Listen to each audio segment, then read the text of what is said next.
Hello everyone, welcome to my YouTube channel fashion and beauty. Party লুকে সবাই সুন্দর ও glamorous লাগতে চায়, কিন্তু কী করবেন যদি সময় কম থাকে। আজ আমি দেখাবো কীভাবে মাত্র কয়েক মিনিটই সহজ গর্জিয়াস পার্টি মেকআপ করা যায়। যদি আপনিও চান এফোর্টলেস বিউটি, তাহলে এই ভিডিওটি অবশ্যই শেষ পর্যন্ত দেখতে থাকুন। প্রথমে মুখটাকে খুব ভালোভাবে ফেস ওয়াশ দিয়ে ক্লিন করে নিতে হবে। তো আমি অফ ক্যামেরায় ফেসটাকে খুব ভালোভাবে ফেস ওয়াশ দিয়ে ধুয়ে এসেছি। এরপর আমি এখানে ইউজ করে নিচ্ছি সানস্ক্রিন। তো এটা মামা আর্থের সানস্ক্রিন। দিনের বেলা মেকআপ করলে অবশ্যই কিন্তু সানস্ক্রিনটা লাগাতে হবে। এরপর আমি এখানে দেখো মার্সের প্রাইমার নিয়েছি।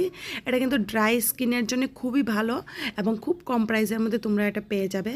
তো এটাকে আমি ইউজ করার আগে খুব ভালোভাবে শেক করে নিচ্ছি অ্যান্ড আমি আমার ফেসের মধ্যে এটাকে অ্যাপ্লাই করে নিচ্ছি। প্রাইমার ইউজ কিন্তু করতেই হবে যাতে তোমার মেকআপটা লং লাস্টিং হয়। এরপর দেখো আমি এখানে ফাউন্ডেশন ইউজ করে নিচ্ছি। এখানে ফিটমির ফাউন্ডেশন দুটো শেড নিয়েছি, একটা ডার্ক এবং একটা ফেয়ার। তো দুটো শেডকে মিক্স অ্যান্ড ম্যাচ করে আমি আমার স্কিন টোনের একটা শেড বানিয়েছি দেখো, এবং ভিজে বিউটি ব্লেন্ডারের সাহায্যে খুব ভালোভাবে আমি এটাকে ব্লেন্ড করে নিচ্ছি।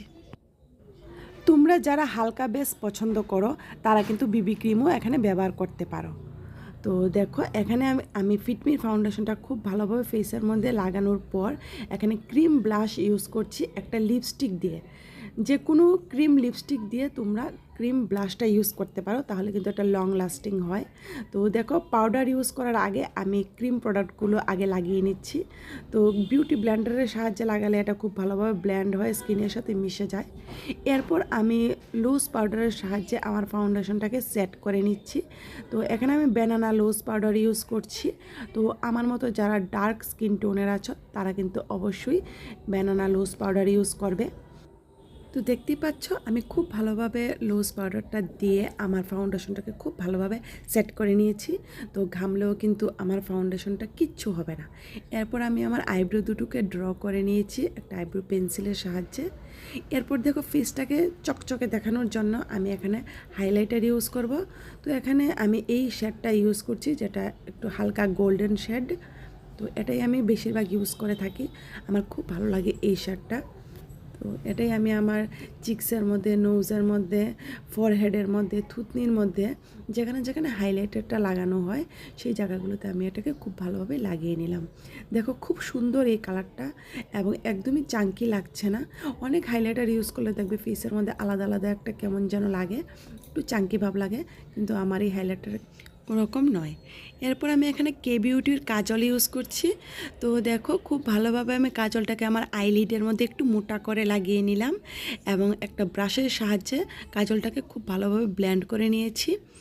এরপর আমি এখানে হালকা একটা ব্রাউন কালার নিয়েছি এবং এটাকে আমি খুব ভালোভাবে ব্লেন্ড করে নিয়েছি খুব ইজিভাবে। এইভাবে আমি আমার আই মেকআপটাকে কমপ্লিট করে নিলাম। এরপর দেখো মাস্কারা ইউজ করছি, এটা মার্সের মাস্কারা। দেখো আইল্যাশ লাগানোর কোনো প্রয়োজনই নেই যদি তোমরা এই মাস্কারাটা লাগাও, খুব ভালো এবং কম প্রাইসের মধ্যে তোমরা এটা নাইকাতে পেয়ে যাবে।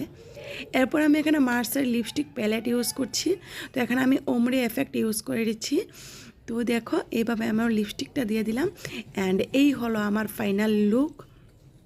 তো দেখো এইভাবে তোমরা কিন্তু সহজেই পার্টি মেকআপ লুক তৈরি করতে পারো, একদম সহজেই সফট আর গর্জিয়াস মেকআপ হয়ে যাবে। তো সবার শেষে আমি দেখো এখানে ফিক্সার ইউজ করে নিচ্ছি যাতে আমার মেকআপটা লং লাস্টিং হয়। ভিডিওটা যদি তোমাদের ভালো লাগে তাহলে অবশ্যই লাইক করো, কমেন্ট করো, সাবস্ক্রাইব করতে ভুলবে না কিন্তু। দেখা হবে পরের ভিডিওতে। তো বাই বাই।